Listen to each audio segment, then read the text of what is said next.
სცენაზე გასვლის წინ დღემდე ნერვიულობთ? რა თქმა უნდა. მიკანკალებს მუხლი.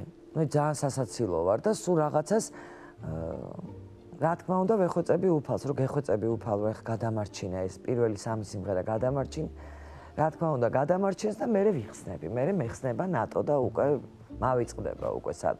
გიო გეხმარებოდათ ხოლმე ყოველთვის ხუციშვილი, იმიტომ რომ გიოს მე ვეხმარებოდი იმას, სულ ავიწყდებოდა ტექსტი, კი. გიოზე უკეთესი პარტნიორი სცენაზე ყოლიათ?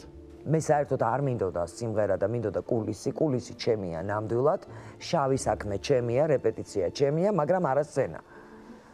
ნუ შეიძლება ბოლოს გამოვსულიყავი ან არ გამოვსულიყავი თავის დასაკვრელად, მაგრამ დანარჩენი არ არის ჩემი რა. და ზუსტად ეგეთი იყო გიო. აყვავდება როცანუში, აყვავდება როცანუში, აყვავდება როცანუში, ჯამიკარის ელგუში მიჯის კარგო, უშენობადი ავია. ცხოვრებაში ყველაფერი, ხოლო ჩემთვის მიხარია. აი კუტარ-კუტარს კიდევ ისე ვიყავით მე და გიო, იმიტომ რომ აი ხან იმას ავიწყდებოდა ტექსტი, ხან რა თქმა უნდა ვიწყებდით ჩხუბით.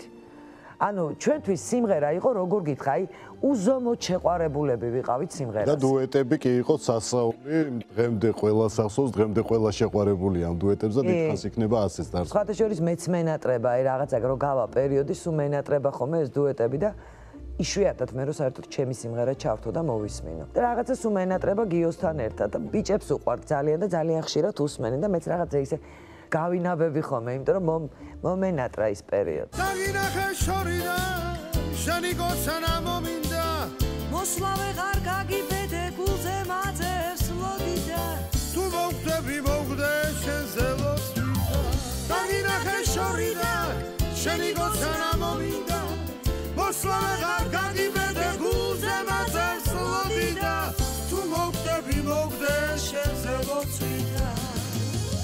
ბოლო საუბარი გიოსთან, ნატო, გახსოვთ როგორ შედგა, სად მოხდა? კი, მახსოვს გიომ დამირეკა და გადამიხადა მადლობა კონცერტისთვის. ეს იყო კონცერტის მერე, როცა შედგა გიოს ვარსკვლავის გახსნა, მოყვა გიოს ზარი მეორე დღეს.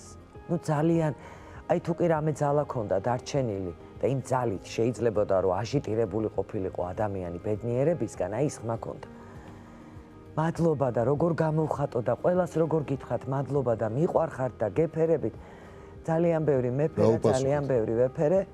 არაფერი, სერიოზულად არაფერი, რა თქმა უნდა, იმიტომ რომ მაგ პერიოდში ჩვენ გიოსთან სერიოზულად სულ გადავქონდათ, აბარა მე კიდე გავაკეთებ და იხო გითხარი რომ მაგარი იქნებოდა და ეხლა შენი ვარსკვლავი რომ გაიხსნება მე მეუბნეოდა და რაღაცა იქაც და აი ესეთი იმედებით დავშორდით ერთმანეთს და გიოც სამ დღეში პენსიებში აღარ იყო.